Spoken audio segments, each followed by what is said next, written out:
Assalamualaikum warahmatullahi wabarakatuh. Alhamdulillahilladzi an'ama alaina bi anwa'in ni'ami wa lataifil ihsan wa faddalana ala sairi khalqihi bi ta'limil ilmi wal bayan. Wassalatu wassalamu ala sayyidina Muhammadin al-mab'us bi khairil milali wal adyan wa ala alihi wa ashabihi biduri ma'alimil iman wa syumusi awalimil irfan. Amma ba'du, ayyul hadirun wal hadirat jamaah Masjid Ar-Royan yang insyaallah selalu dimuliakan oleh Allah Subhanahu wa taala.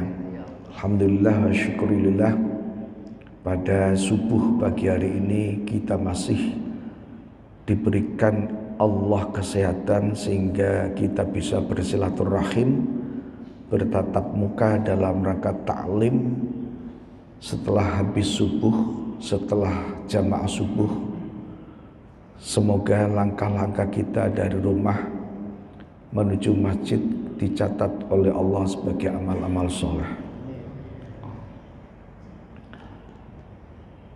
Untuk itu perlu kita sebagai hamba Allah bersyukur kehadiratnya, karena kita masih diberikan kesehatan, masih diberikan kesempatan untuk menghirup udara segar, masih diberi kesempatan untuk dapat mendirikan sholat.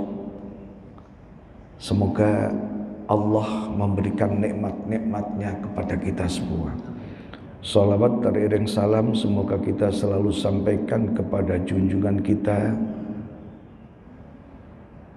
qudwah uswah husana kita, pemimpin dan suri tauladan kita, Rasul dan Nabi kita Muhammad sallallahu alaihi wasallam beserta para keluarga, para sahabatnya, dan semoga kita sebagai bagian umat Rasul di hari kelak nanti, di hari akhir nanti mendapatkan syafaatul udma dari beliau. Amin Allahumma amin. Qala al-muallif rahimallahu ta'ala wa nafa'ana bihi wa bi ulumihi fit dharain amin. Bismillahirrahmanirrahim. Kita akan membahas kitab Nashaikhul Ibad halaman ke-7. Wal maqalatu ar-rabi'atu wal ishrun, maqalah yang ke-24.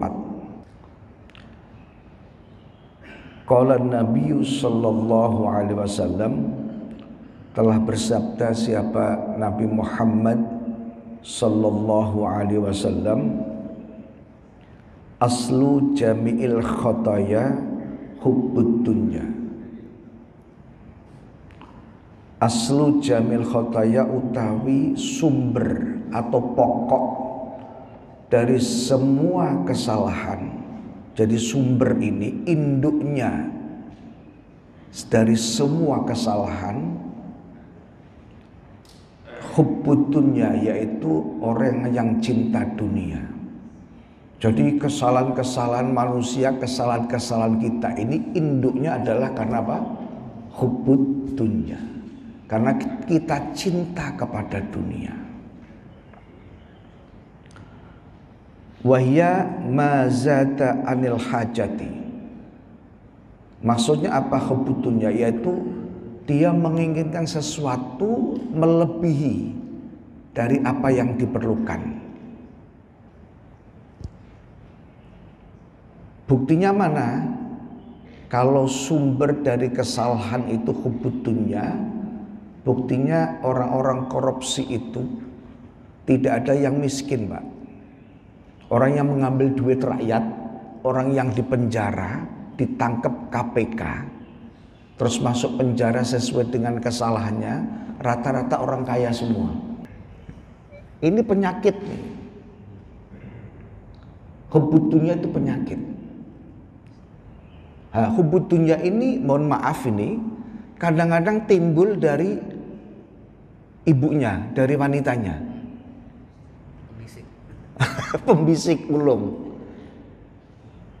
Ketika kita jadi pegawai yang gajinya memang segini, istrinya melihat kanan kiri, malu dengan tetangga, Pak, tetangga kita punya TV 60 inch.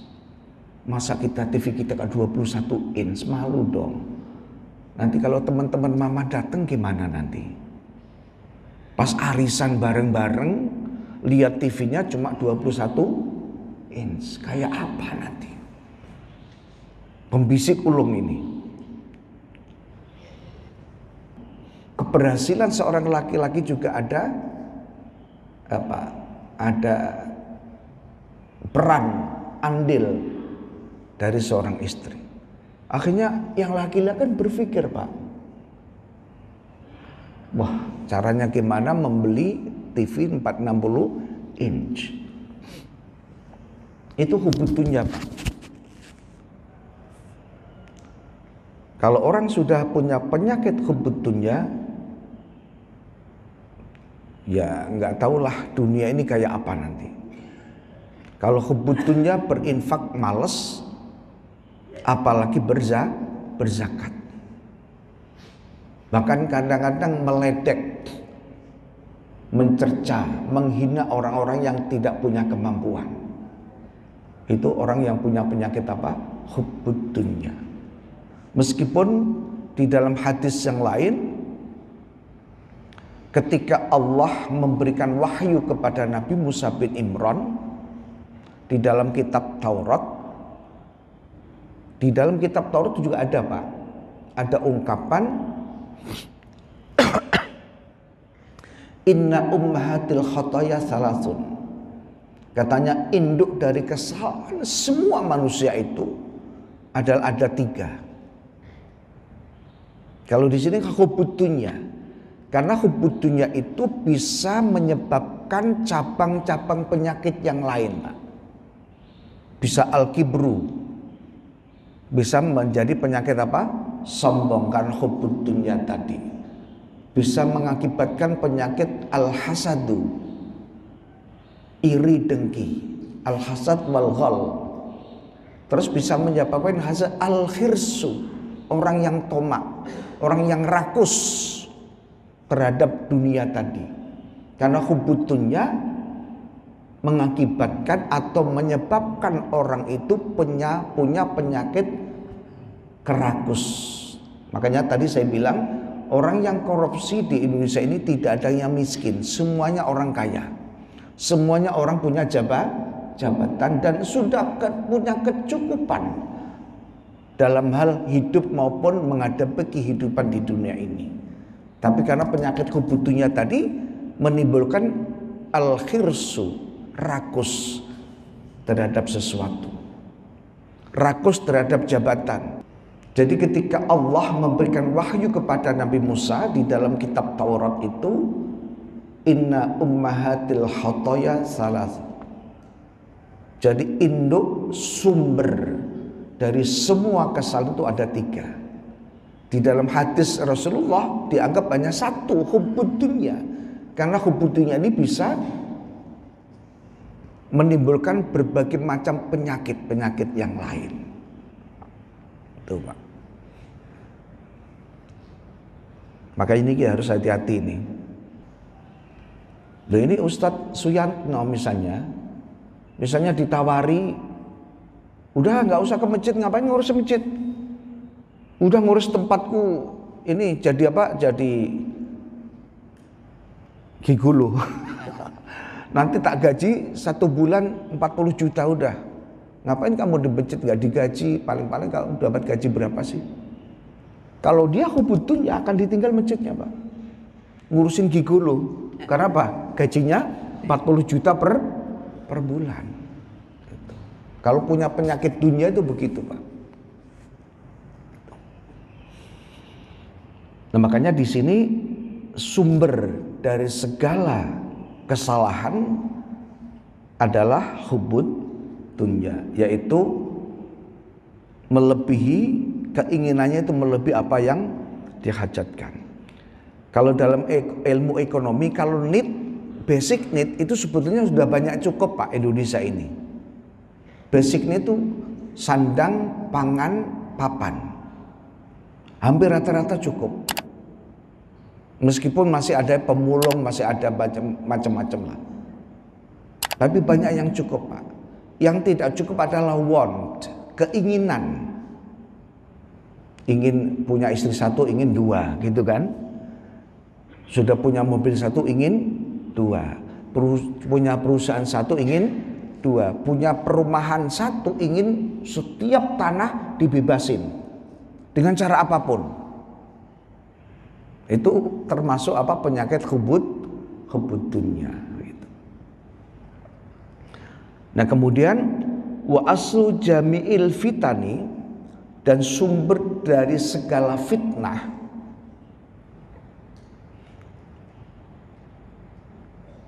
ini, nanti hadis ini jangan jangan difahami fitnah itu model-model kayak sekarang ini. Maksudnya di sini ujian. Wa aslu jamil fitani man'ul usyri waz zakati. Dan sumber dari semua fitnah itu, ujian ini adalah orang yang menolak untuk membayar zakat 10% dan membayar zakat. Makanya di sini diungkapkan wa hadza min atfil am alal khos. Al-usyr dengan zakat itu lebih umum zakat. Karena zakat itu meliputi zakat yang 5%, yang 10%, yang 2,5% dan lain sebagainya. Ya, ini atafnya am, ya, tapi maktufnya apa? Khos gitu loh. Jadi ini ataf dari am menuju kepada khos. Rata-rata kan atafnya itu khos menuju kepada am. Tapi ini nggak ada masalah. Li'annal usyra khosun. Sesungguhnya zakat yang membayar 10% itu hanya pada nama-nama tertentu. Seperti apa? Bizuru wathimari. Pertanian, buah-buahan itu kan membayar apa? 10%. Apabila pertanian itu cara pengairannya, cara pengelolaannya dan lain sebagainya tanpa susah-susah, airnya dari hujan atau dari sumber air atau dari sumber air tanah, maka dia harus membayar zakat 10%. Sedangkan apabila perairannya, cara dia memproses itu menggunakan air yang ditimba, air yang diambil misalnya dari sini, kemudian disalurkan ke sini, dia punya syughul, punya kesibukan untuk mengambil air dari tempat lain ke tempat sawahnya itu bayar 5%. Nah, sedangkan wazakatu syamilatun lidzalik. Sedangkan zakat itu meliputi semua itu. Karena itu termasuk namanya apa? Zakat. Makanya atafnya am, tapi ma'tufnya apa? Khos begitu. Wali zakatin naqdi, termasuk zakat emas perak. Wal an'ami rojokoyo, kalau orang santri bilang rojokoyo maksudnya ternak, Pak. Wali zakatil badani, dan termasuk zakat badan, zakat fitrah maksudnya. Tuh. Nah, kenapa dianggap itu ujian, fitan? Karena rata-rata orang itu males, enggan untuk mengeluarkan zakat, Pak. Dianggap ketika dia berinfak, bersedekah itu dianggap sudah zakat. Padahal belum itu. Zakat kan sebuah kewajiban, Pak.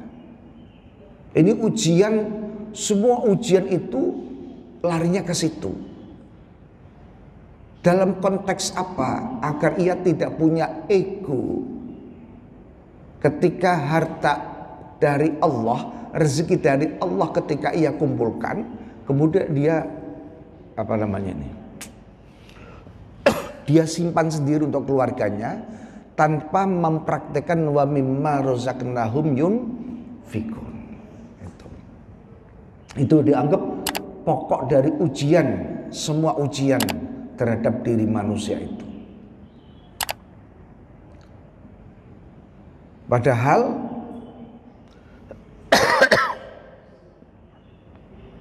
ancaman orang yang tidak mau mengeluarkan zakat sebagaimana diungkapkan oleh Allah di surat At-Taubah ya,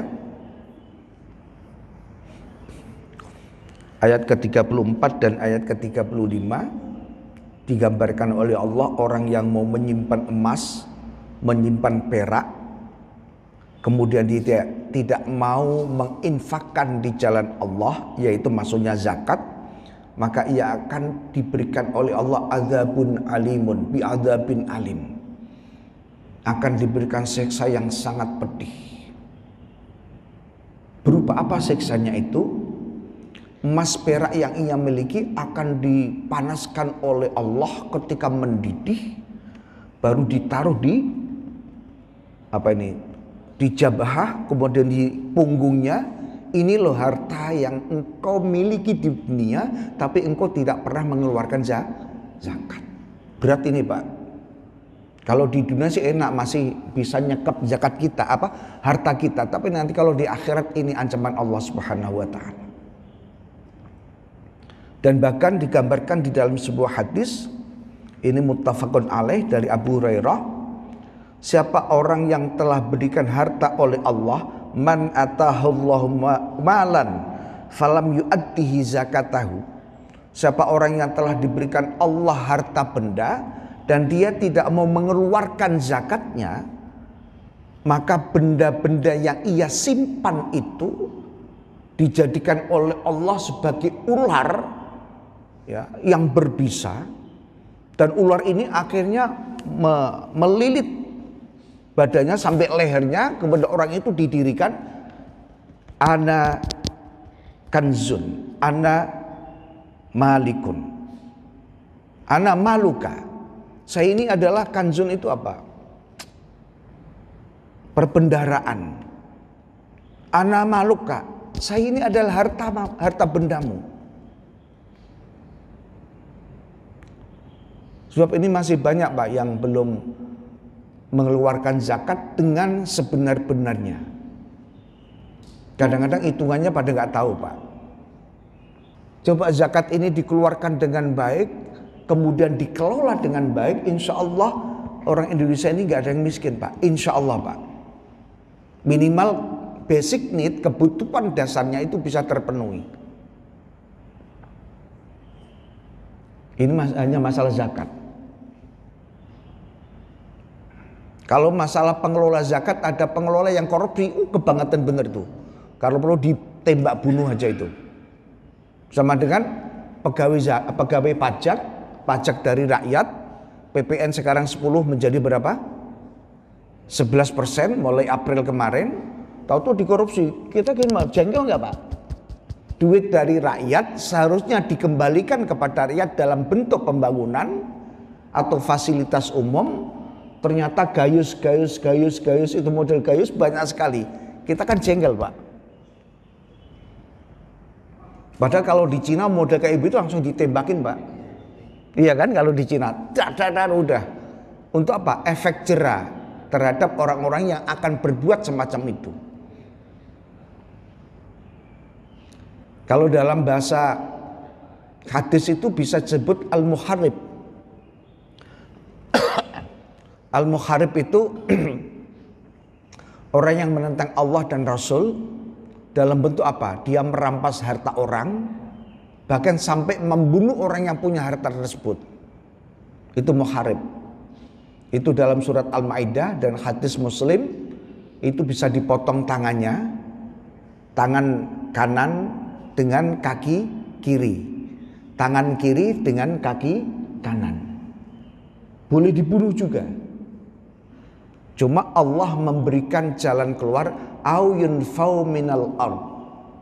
Kalau engkau tidak solabu, disalib, tidak engkau bunuh, tidak engkau potong tangan yang bisa menyilang, kiri kaki kanan, tangan kanan kaki kiri, atau au yunfau minal ard, atau diasingkan dari tanah airnya. Nah, yunfa minal ard ini ulama berbeda pendapat. Ada yang mengartikan diasingkan, diusir dari daerahnya, ada yang mengartikan dipenjara. Nah, akhirnya banyak orang yang mengambil pendapat kedua, yaitu dipenjara. Gitu, Pak. Ini masalah zakat nanti tanya Pak Kiai Makmun ya. Saya bukan ahli fikih soalnya. Saya ahlinya sablon, Pak. Kalau tukang nyablon bisa saya. Hadirin jamaah rahimakumullah. Nanti saya mohon maaf sampai jam 6 lebih dikit ya. Jam 8 ada acara soalnya.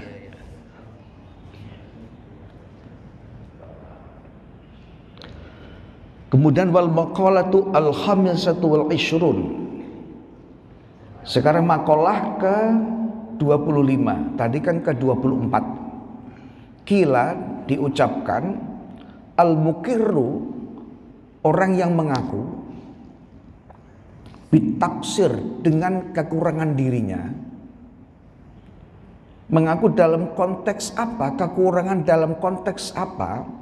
Aibil ajzi anit taati. Dia lemah untuk taat kepada Allah.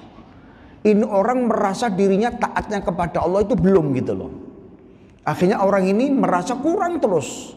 Berusaha semaksimal mungkin bagaimana menambahkan taat setiap detik, setiap menit, setiap jam, setiap hari. Ini dia merasa kurang terus, Pak. Sama dengan orang berinfak, setiap hari dia berinfak tapi merasa kurang infaknya. Dia bersedekah tapi merasa kurang sedekahnya. Dia sudah zakat tapi merasa kurang belum zakat. Akhirnya apa? Zakatnya seharusnya 2,5%, dia menambah 10%. Itu orang yang al-mukir bitaksir. Berarti apa? Dia selalu merendahkan dirinya di hadapan Allah. Tadallul. Dan kalau di hadapan manusia tawadhu. Makanya ulama sebesar apapun, sekali berapapun, Pak, selalu mengatakan al-fakir, kan begitu kan? Merasa dirinya masih butuh ilmu. Padahal beliau ngarang kitabnya, Masya Allah, udah ratusan kitab yang dikarang, bahkan berjilid-jilid yang dikarang. Imam Nawawi yang mensyarah kitab Muhadzab sampai 27 jilid kalau sekarang, itu pun mengatakan al-fakir. Masih mengatakan dirinya butuh ilmu.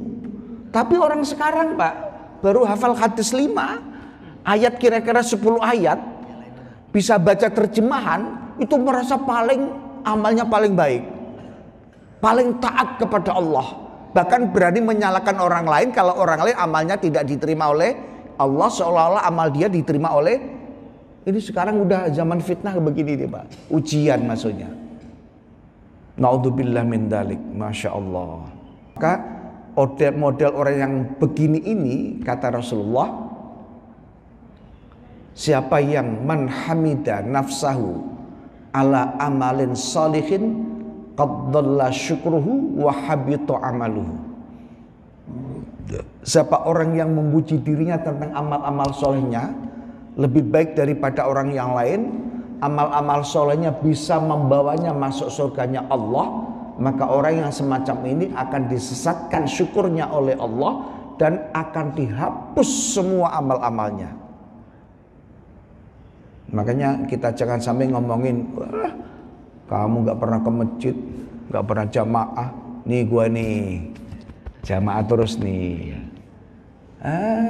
Lu itu gak boleh, Pak. Belum tentu orang yang ke masjid dengan tidak masjid lebih baik orang yang dari masjid. Ternyata orang yang masjid tidak punya niat ikhlas, tidak mukhlis karena mertua, karena istrinya biar dianggap itu, karena orang lain, wah itu orang ahli masjid itu.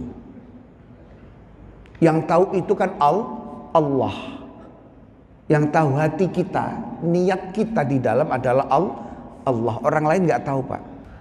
Demikian, wallahu a'lam bishawab. Insyaallah nanti kita lanjutkan. Meskipun ini belum selesai, saya anggap nanti mulai maqalah al-khamisah wal ishrun ya. Wallahu a'lam bishawab. Assalamualaikum warahmatullahi wabarakatuh.